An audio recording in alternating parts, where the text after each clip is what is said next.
दलदल में फंसा हुआ वो आदमी लगभग अपनी हर उम्मीद खो चुका था। इस वक्त एक पत्ता उसके लिए डूबते को तिनके के सहारे जैसा था। उसने धीरे से उस पत्ते को छुआ और उसे अपनी ओर खींचा। फिर पेड़ की टहनी को मजबूती से पकड़कर वह धीरे धीरे रेंगते हुए दलदल से बाहर निकलने लगा। मौत इस तरह उसे पहली बार छूकर नहीं गुजरी थी। दरअसल योसी को अमेज़न के खतरनाक जंगलों में भटकते हुए 3 हफ्ते हो चुके थे। वह बेहद कमजोर हो चुका था और उसे अजीब और गरीब भ्रम होने लगे थे। तभी उसकी नजर पेड़ के तने पर मौजूद लाल चींटियों के एक बड़े झुंड पर पड़ी। एक लाल चींटी के काटने से उसे पहले भयानक दर्द झेलना पड़ा था, लेकिन इस बार उसने जानबूझकर पेड़ के तने को हिलाया ताकि अनगिनत चींटियां उसके शरीर पर गिरें। चींटियों के काटने से हुए तेज दर्द ने कमजोर योसी के शरीर में एड्रेनलिन का काम किया और उसे भ्रम से बाहर निकालकर एक बार फिर होश में ला दिया। अगर आप भविष्य में किसी एडवेंचर पर जाने की सोच रहे हैं तो यह सर्वाइवल कहानी आपको बिल्कुल मिस नहीं करनी चाहिए। कहानी की असल शुरुआत साल 1980 से होती है, जब योसी अपनी मिलिट्री सर्विस पूरी करके रिटायर हुआ था। इस नौजवान ने तय किया कि वह पढ़ाई, नौकरी, शादी और बच्चों वाली आम और बंधी बंधाई जिंदगी नहीं जिएगा। दुनिया एक्सप्लोर करने की चाहत में वह दक्षिण अमेरिका आ पहुंचा,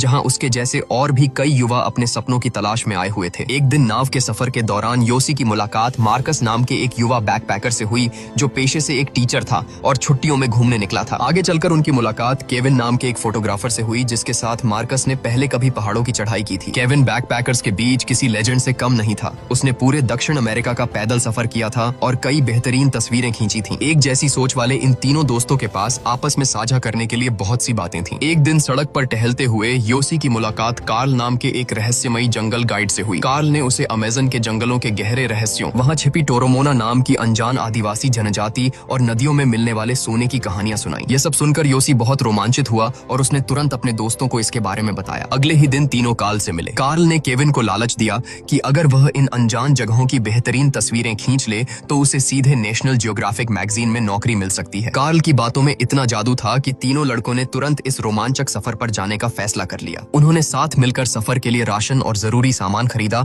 और कार्ल को बतौर फीस $50 दे दिए। कार्ल ने उन्हें समझाया कि इस घने जंगल में नक्शे किसी काम के नहीं होते, क्योंकि कई इलाकों को आज तक मापा ही नहीं गया है। यहाँ नदियां ही उनकी सबसे अच्छी दोस्त और मार्गदर्शक होंगी और उन्हें बस नदी के किनारे किनारे चलना होगा। इसके बाद वे चारों अपोलो जाने वाली एक छोटी फ्लाइट में बैठ गए, जहाँ से उन्हें पैदल ही अमेज़न के जंगलों की गहराइयों में उतरना था। यह धरती की आखिरी सीमा थी, जो पूरी तरह से जंगली, रहस्यमयी और खतरों से भरी थी। जंगल के उस रोमांचक सफर की पहली ही रात मार्कस पर एक खतरनाक कीड़े ने हमला कर दिया, जो सीधे उसके चेहरे पर आ गिरा था। अगले दिन तीनों दोस्त आपस में मजाक करते हुए आगे बढ़ रहे थे, जबकि कार्ल उनके आगे आगे रास्ता बना रहा था। वे इस अनजान दुनिया को लेकर बेहद उत्साहित थे। अमेज़न के जंगल में मूसलाधार बारिश कभी भी बिना बताए आ जाती थी, लेकिन कार्ल वाकई बहुत अनुभवी था और हर कदम का पहले से अंदाजा लगा लेता था। तेज बारिश रुकने के बाद उन्हें अपने गीले कपड़े और जूते कैंपफायर के पास सुखाने पड़े और फिर उसी आग के पास बैठकर हल्का फुल्का खाना खाकर काम चलाना पड़ा। वे अपने साथ बहुत ज्यादा राशन नहीं लाए थे, लेकिन कार्ल ने उनसे वादा किया कि अगले दिन वह उन्हें जंगल का असली खाना खिलाएगा। लगातार चलने की वजह से तीनों पर्यटकों की हिम्मत और ताकत जवाब देने लगी थी। वे नदी के किनारे किनारे तेज कदमों से चल रहे कार्ल की रफ्तार की बराबरी नहीं कर पा रहे थे। शुरुआत में जो तीनों बहुत जोश में थे, उनमें से मार्कस अब घबराने लगा था, क्योंकि वे अपने गाइड कार्ल से पीछे छूट गए थे। इस पर केविन ने मार्कस को चुप कराते हुए कहा कि वे यहाँ एडवेंचर के लिए आए हैं। अगर उसे कार्ल पर इतनी ही निर्भरता है तो बेहतर होगा कि कार्ल उसका हाथ पकड़कर उसे जंगल पार कराए। थोड़ी देर बाद जब वे कार्ल से दोबारा मिले तो वे जंगल के बीच बसे एक छोटे से गांव में पहुंच चुके थे। उन्होंने देखा कि गांव की औरतें नदी किनारे कपड़े धो रही थीं। चारों ने तय किया कि आज रात वे इसी गांव में आराम करेंगे। वह छोटा सा गांव पूरी तरह से जीवंत था। वहां बच्चों की हंसी गूंज रही थी, खाना पकने की खुशबू हवा में तैर रही थी और वहां की नाइट लाइफ भी काफी रंगीन थी। उन्होंने वहां रुककर कुछ स्थानीय व्यंजनों का भी स्वाद लिया। अगले दिन उन्होंने फिर से अपना सफर शुरू किया। रास्ते में एक नदी के पानी में योसी को सच में थोड़ा सा सोना मिल गया। भले ही वह बहुत थोड़ा सा था, लेकिन इससे कार्ल की कही हुई बात सच साबित हो गई थी। जंगल में हर तरफ अद्भुत नजारे बिखरे पड़े थे। तभी केविन ने जल्दी से अपना कैमरा निकाल लिया, क्योंकि उनके सामने रंग बिरंगी तितलियों का एक बेहद खूबसूरत झुंड उड़ रहा था। योसी उन खूबसूरत तितलियों के बीच अपनी बाहें फैलाकर खड़ा हो गया और उस जादुई पल को महसूस करने लगा। सफर के दौरान कार्ल ने अपने विचार साझा करते हुए कहा कि यह प्रकृति पूरी तरह से संतुलन में है और इस धरती का असली कैंसर हम इंसान हैं, जिन्होंने कुदरत का यह संतुलन बिगाड़ दिया है। तभी पेड़ पर एक बंदर उछल कूद करता हुआ दिखाई दिया। कार्ल ने अपनी बंदूक उठाई, निशाना लगाया और फायर कर दिया। कार्ल जिस असली खाने की बात कर रहा था वह यही था। तीनों दोस्तों में से केविन सबसे पहला था जिसने उस शिकार को पकाने और खाने के लिए हाथ बढ़ाया। केविन के बाद योसी ने भी उस शिकार को खाया। केवल मार्कस ने ही उसे खाने से इनकार कर दिया। उसे यह सब बहुत घिनौना लग रहा था, क्योंकि उसका मानना था कि बंदर काफी हद तक इंसानों जैसे ही दिखते हैं। बातों बातों में जिक्र हुआ कि जहाँ बंदर होते हैं वहाँ खूंखार जैगुआर भी होते हैं। कार्ल ने उन्हें चेताते हुए कहा कि जगुआर कोई बंदर नहीं है, बल्कि एक जगुआर के लिए हम इंसान ही बड़े बंदरों की तरह हैं, जिनका वह आसानी से शिकार कर सकता है। उसी दिन सफर के दौरान मार्कस के पैरों में भयंकर इन्फेक्शन हो गया। कार्ल ने नदी के किनारे उसके घावों को साफ किया। केविन और योसी भी मदद के लिए आगे आए और उन्होंने मार्कस के बैकपैक का भारी सामान आपस में बांट लिया ताकि उसे चलने में आसानी हो। लेकिन जल्द ही उनके बीच मतभेद होने लगे क्योंकि मार्कस के चलने की रफ्तार बहुत धीमी हो गई थी। उस रात मार्कस ने सभी से माफी मांगी। वह जानता था कि उसके घायल पैर की वजह से इस घने जंगल में उनकी यात्रा में देरी हो रही है। टेंट के अंदर लेटे हुए योसी और केविन ने बाहर मार्कस को फूट फूट कर रोते हुए सुना। अगली सुबह तीनों ने आपस में चर्चा की कि मार्कस का क्या किया जाए,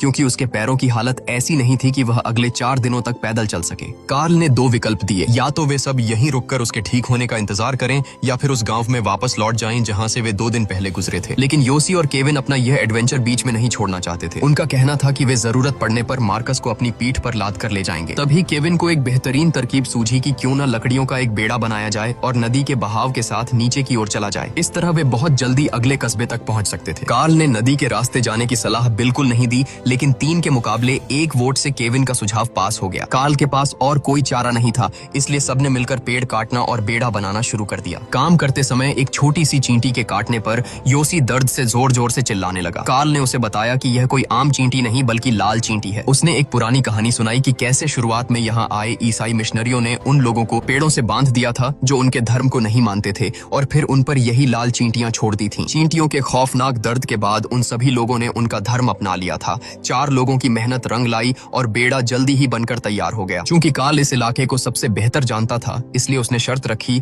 कि बेड़े पर सभी को सिर्फ उसी के निर्देश मानने होंगे। इसके बाद वे चारों उस बेड़े पर सवार होकर अमेजन नदी की खतरनाक लहरों पर अपने अगले सफर के लिए निकल पड़े। नदी के दोनों ओर के खूबसूरत प्राकृतिक नजारों को देखकर वे सभी बेहद उत्साहित और खुश थे। लेकिन जल्द ही उनका सामना नदी के तेज और खतरनाक बहाव से हुआ। उस संकट की घड़ी में बेड़े को संभालने के लिए कार्ल के निर्देश हालात के हिसाब से बहुत धीमे पड़ रहे थे। स्थिति इतनी बिगड़ गई कि बेड़े पर ही केविन और कार्ल के बीच लगभग हाथापाई की नौबत आ गई। मार्कस ने बीच बचाव करते हुए कार्ल का पक्ष लेने की कोशिश की, लेकिन केविन ने गुस्से में उसे भी डांटकर चुप करा दिया। इस तीखी बहस और झगड़े के कारण उनका आगे बढ़ना नामुमकिन हो गया और मजबूरन उन्हें आराम करने और मामला शांत करने के लिए बेड़े को किनारे लगाना पड़ा। अपने लीडरशिप पर केविन द्वारा उठाए गए सवालों से कार्ल बहुत आहत और गुस्से में था। इसी झुंझलाहट में वह शिकार करने के लिए घने जंगल के अंदर चला गया। थोड़ी देर सुस्ताने और हालात कुछ शांत होने के बाद कार्ल ने अपना फैसला सुना दिया कि वह अब उस बेड़े पर वापस नहीं जाएगा। उसने तय किया कि वह अगले पड़ाव तक पैदल ही जंगल के रास्ते से सफर तय करेगा। आखिरकार चारों ने अपने रास्ते अलग करने का फैसला किया। केविन और योसी ने बेड़े से नदी का सफर जारी रखने का फैसला किया, जबकि मार्कस कार्ल के साथ पैदल ही जंगल के रास्ते निकल पड़ा। अलग होने से पहले कार्ल ने केविन को नदी में आगे आने वाले खतरनाक तेज बहावों के बारे में चेतावनी दी। फिर उन्होंने अपना सामान बांट लिया। मैचेटी केविन के पास रही और कार्ल ने अपनी बंदूक रख ली। इस तरह उनका ग्रुप यहीं से 2 हिस्सों में बांट गया। केविन को पानी के सफर का अच्छा खासा तजुर्बा था। दोनों नौजवानों ने अपने बेड़े पर एक के बाद एक कई तेज बहावों को पार किया। वे आने वाले क्रिसमस को लेकर बहुत उत्साहित थे। जब नदी का बहाव शांत होता तो वे बेड़े पर लेटकर आराम से सो भी जाते थे और रात के खाने के लिए मछलियां पकड़ने के सपने देखते थे। जल्द ही अंधेरा होने वाला था और वे उस खतरनाक खाई के करीब पहुंच रहे थे जिसके बारे में कार्ल ने उन्हें चेताया था। अचानक नदी का रूप भयंकर हो गया। पानी का बहाव बहुत तेज हो गया और सामने ढेरों नुकीले पत्थर आ गए। दोनों ने बेड़े की दिशा बदलने की बहुत कोशिश की, लेकिन प्रकृति की ताकत के आगे उनकी एक न चली। उनका बेड़ा एक बड़ी चट्टान से टकराकर बुरी तरह फंस गया। अब न वे आगे जा सकते थे और न ही पीछे। केविन ने नदी में कूदकर तैरते हुए किनारे तक जाने का फैसला किया। यह सुनकर योसी फूट फूट कर रोने लगा। वह नहीं चाहता था कि केविन उसे अकेला छोड़ दे,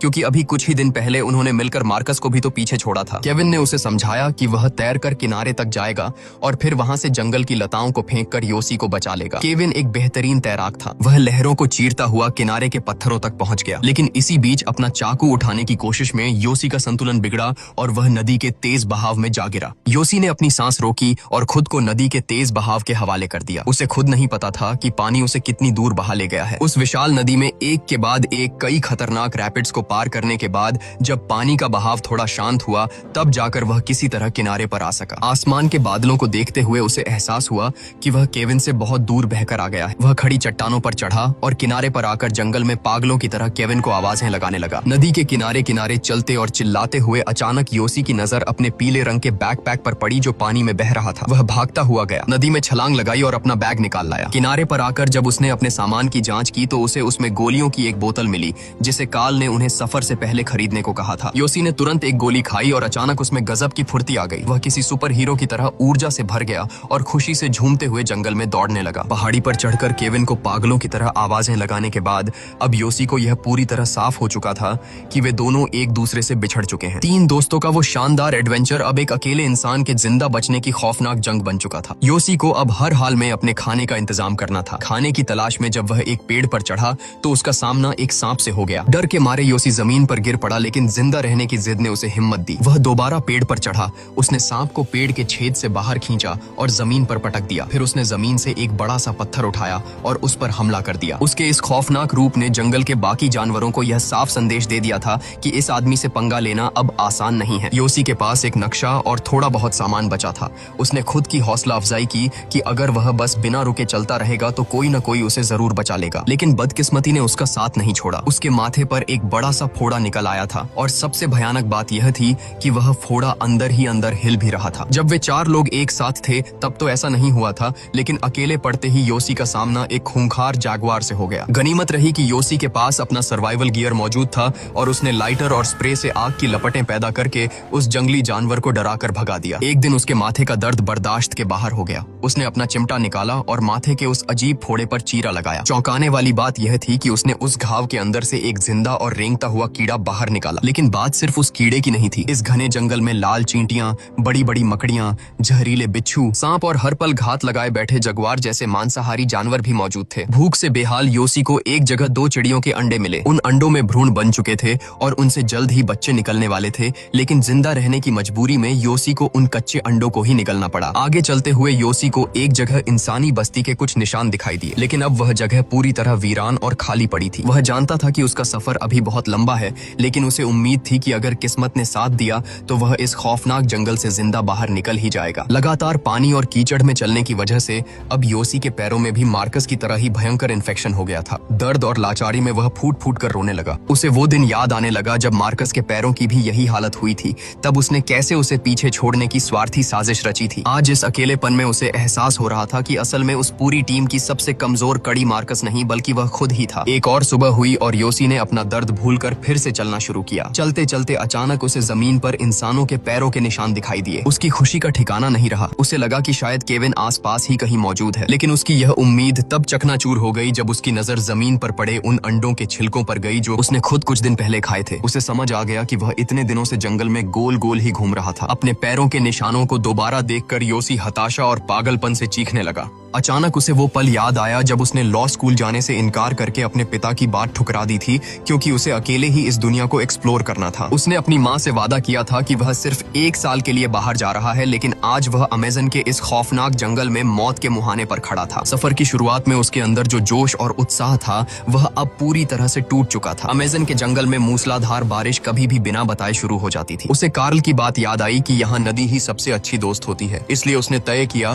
कि वह उस नदी को ढूंढेगा और उसी के किनारे किनारे आगे बढ़ेगा। तेज बारिश शुरू होने के बाद योसी एक पहाड़ी के नीचे जाकर बेसुध होकर सो गया। नींद में उसने लास वेगस का एक बहुत ही खूबसूरत सपना देखा, जहां उसके सामने एक मेज पर ढेरों लजीज पकवान रखे थे और खूबसूरत लड़कियां थीं। लेकिन जैसे ही सपने में सब कुछ अच्छा होने वाला था, तभी असल जिंदगी में बारिश के पानी ने उसके शरीर को पूरी तरह भिगो दिया और उसकी नींद टूट गई। दूसरी तरफ नदी के किनारे चलते हुए 2 स्थानीय लोगों की नजर केविन पर पड़ी, जो नदी के किनारे बेहोश पड़ा था। वे केविन को बचाकर अपने कस्बे में ले आए। होश में आने के बाद केविन सीधा पुलिस स्टेशन पहुंचा और अपने खोए हुए दोस्त योसी को ढूंढने के लिए मदद की गुहार लगाई। इधर योसी पहाड़ की एक चट्टान के पास पानी पी रहा था, तभी आसमान में तेज आवाज करते हुए एक रेस्क्यू प्लेन गुजरा। आसमान से केविन ने जंगल का मुआयना किया, लेकिन प्लेन ज्यादा नीचे नहीं उड़ सकता था और इतने घने पेड़ों के बीच से योसी को देख पाना नामुमकिन था। नीचे योसी पागलों की तरह चीख रहा था, लेकिन वह निराश हो गया, क्योंकि जो प्लेन एक बार वहां से गुजर गया उसका दोबारा उसी जगह पर वापस आना लगभग असंभव था। कस्बे में वापस लौटने के बाद भी केविन ने हार नहीं मानी। पुलिस चीफ ने उसे साफ कह दिया कि योसी को गायब हुए 2 हफ्ते से ज्यादा हो चुके हैं और इतने दिनों तक किसी का इस जंगल में जिंदा बच पाना किसी चमत्कार से कम नहीं है। लेकिन केविन लगातार मदद की भीख मांगता रहा। वह बस एक आखिरी कोशिश करना चाहता था और योसी को ढूंढने के लिए नदी के ऊपरी हिस्से की ओर जाना चाहता था। केविन की इस जिद को देखकर पुलिस चीफ ने उसे डिक नाम के एक स्थानीय नाविक से मिलवाया, जो उस नदी के चप्पे चप्पे से वाकिफ था। डिक का भी यही मानना था कि इस खूंखार जंगल में 3 हफ्ते तक कोई जिंदा नहीं रह सकता और उसका दोस्त अब तक मर चुका होगा। जब डिक किसी भी तरह नहीं माना तो केविन ने अपना सारा गुरूर किनारे रखकर उससे मिलने मिन्नतें की। आखिरकार कोई और रास्ता न देखकर केविन ने पूछा कि क्या डिक उसे अपनी नाव बेच सकता है। वह किसी भी कीमत पर अपने दोस्त को मरने के लिए अकेला नहीं छोड़ना चाहता था। अपने दोस्त के लिए केविन का यह समर्पण और जिद देखकर डिक का दिल पसीज गया और उसने तय किया कि वह खुद केविन के साथ उस नदी में जाने के लिए तैयार है। उधर जंगल में मौत से लड़ रहे योसी की मुलाकात एक आदिवासी महिला से हुई। योसी को लगा कि आखिरकार उसे कोई साथी मिल गया है। उस रात उसने उस डरी हुई महिला को ढांढस बंधाते हुए कहा कि जल्द ही एक प्लेन उनके ऊपर से गुजरेगा और उन्हें इस जंगल से बचाकर ले जाएगा। अगले दिन वे दोनों साथ साथ चलते रहे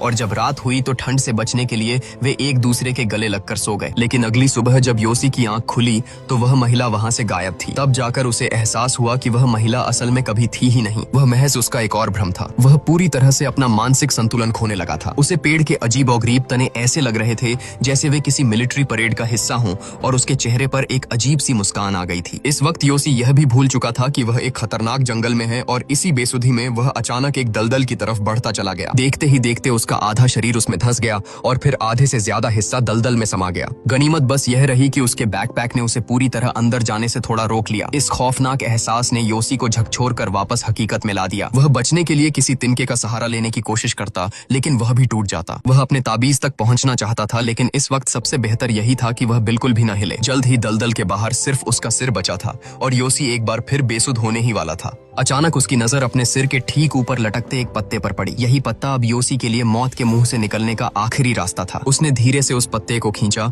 और फिर धीरे धीरे पेड़ की टहनी को पकड़ लिया। उस पतली सी टहनी के सहारे वह खुद को धीरे धीरे ऊपर खींचने लगा। वह बस यही प्रार्थना कर रहा था कि यह टहनी किसी भी कीमत पर टूटे नहीं। इस तरह योसी किसी चमत्कार की तरह मौत को मात देकर दलदल से बाहर आ गया। उसने खुद को दलदल से बाहर तो निकाल लिया था, लेकिन अब क्या? वह अभी भी अमेज़न के उस खौफनाक जंगल की गहराइयों में फंसा हुआ था और उसे लगातार भ्रम हो रहे थे। तभी उसकी नजर उन लाल चींटियों पर पड़ी जिन्होंने उसे पहले भी काटा था। इस बार वे बहुत बड़ी संख्या में थीं। योसी को खुद को होश में रखने का एक दर्दनाक लेकिन अचूक तरीका मिल गया था। उसने अपने कपड़े उतारे, अपने शरीर के निचले हिस्से को ढका और फिर उस पेड़ के तने को जोर से हिला दिया। अनगिनत लाल चींटियां उस पर गिर पड़ीं और उसे बुरी तरह काटने लगीं। उस भयंकर दर्द ने योसी को पल भर में होश में ला दिया। उसके सारे भ्रम टूट चुके थे। होश में आते ही वह अपनी पूरी जान लगाकर भागता हुआ बड़ी नदी के किनारे पहुंच गया। उसने अपने शरीर में बची खुची ताकत बटोरी और बांस की लकड़ियों को जोड़कर एक निशान बनाया। रात के समय उसने नदी के किनारे एक कछुए को रेंगते हुए देखा। उसे लगा कि यह कछुआ तो आगे भी अपनी जिंदगी जिएगा, लेकिन उसका खुद का इस दुनिया से जाना अब बस कुछ ही पलों की बात है। योसी ने आसमान में चमकते तारों को देखा। उसकी आंखों में आंसू थे। उसने अपनी बाहें फैलाकर उस खूबसूरत रात के आसमान को गले लगाया। उसे महसूस हुआ कि शायद इस खूबसूरत जगह पर अपनी जान दे देना कोई बुरा विकल्प नहीं है। एक और सुबह हुई। केविन और डिक अपनी नाव से उसी इलाके में आ पहुंचे थे। चूंकि नदी का जलस्तर तेजी से बढ़ने वाला था, डिक ने केविन से कहा कि उन्हें अब तुरंत यहाँ से निकलना होगा। केविन ने अपने दोस्त को बचाने के लिए वह सब कुछ कर लिया था जो वह कर सकता था। डिक ने उसे सांत्वना देते हुए कहा कि उन्होंने अपनी तरफ से पूरी कोशिश कर ली है और वे इस आखिरी जगह तक भी ढूंढते हुए आ गए हैं। अब और कोई उम्मीद न देखकर वे भारी मन से वहां से वापस लौटने की तैयारी करने लगे। तभी योसी कीचड़ और पत्तों से सना हुआ किसी गिली सूट पहने हुए इंसान की तरह एक बड़ी चट्टान के पीछे से रेंगता हुआ बाहर आया। उसे पूरा यकीन था कि इस बार यह कोई भ्रम नहीं है, लेकिन बुरी तरह टूट चुका और बेहाल योसी चाहकर भी आवाज नहीं निकाल पा रहा था। उसने केविन का नाम पुकारने की कोशिश की, लेकिन आवाज इतनी धीमी थी कि शायद उसे खुद भी सुनाई नहीं दी। खुशकिस्मती से उसी वक्त केविन की नजर उस पर पड़ गई। योसी के गायब होने का यह 19वां दिन था। उसने इस खौफनाक अमेज़न के जंगल में मौत को मात देकर चमत्कारिक रूप से अपनी जान बचा ली थी। डिक को तो अपनी आंखों पर यकीन ही नहीं हो रहा था कि यह विदेशी नौजवान 3 हफ्ते से ज्यादा समय तक इस खूंखार जंगल में बिल्कुल अकेला जिंदा कैसे बच गया। नाव पर लेटते ही योसी के चेहरे पर सुकून और खुशी की एक लंबी मुस्कान तैर गई। नाव नदी की लहरों पर तैरती हुई डिक के कस्बे की ओर वापस चल पड़ी। एक बड़ा चमत्कार हो चुका था और योसी की जान बच गई थी। जंगल से निकलने के बाद योसी और केविन अपने तय ठिकाने तक सफलतापूर्वक पहुंच गए, लेकिन मार्कस और काल का कुछ पता नहीं चला। केविन ने हफ्तों तक उन्हें ढूंढने के लिए सर्च ऑपरेशन चलाया, लेकिन सब बेकार गया। वे दोनों दोबारा कभी नजर नहीं आए। बाद में यह चौंकाने वाला सच सामने आया कि काल को वहां की सरकार तलाश रही थी। उसने पहले भी कई पर्यटकों को इसी तरह गाइड किया था और जिस खोई हुई इंडियन जनजाति की उसने कहानी सुनाई थी, असल में उसका कोई वजूद ही नहीं था। आज तक कोई नहीं जानता कि काल ने योसी को ही क्यों चुना था या वह उन्हें इस खतरनाक जंगल में क्यों ले गया था। इस खौफनाक घटना के बाद भी केविन ने अपनी फोटोग्राफी और एडवेंचर जारी रखे और दुनिया के दूर दराज के हिस्सों को कैमरे में कैद करता रहा। वहीं 10 साल बाद योसी एक बार फिर अमेज़न की उसी नदी के पास लौटा और उसने पृथ्वी के अनछुए हिस्सों को एक्सप्लोर करने की अपनी जिद को कायम रखा। अगर आप योसी या केविन की जगह होते तो क्या आप भी अपनी जान बचाने के लिए अपने घायल दोस्त को पीछे छोड़ने का फैसला लेते या फिर अपनी जान जोखिम में डालकर भी आखिरी सांस तक उसे अपने साथ लेकर चलते? काल और मार्कस के साथ उस उस खौफनाक जंगल में आखिर क्या हुआ होगा? क्या काल ने मार्कस को मार दिया या वो दोनों अमेज़न के जंगल का शिकार बन गए? अपनी थ्योरी और जवाब कमेंट्स में जरूर बताएं। मैं सबसे बेहतरीन कमेंट को पिन करूंगा और इसी तरह की फिल्मों का एक्सप्लेनेशन देखते रहने के लिए हमारे चैनल दिशा एक्सप्लेन्स को सब्सक्राइब जरूर करें।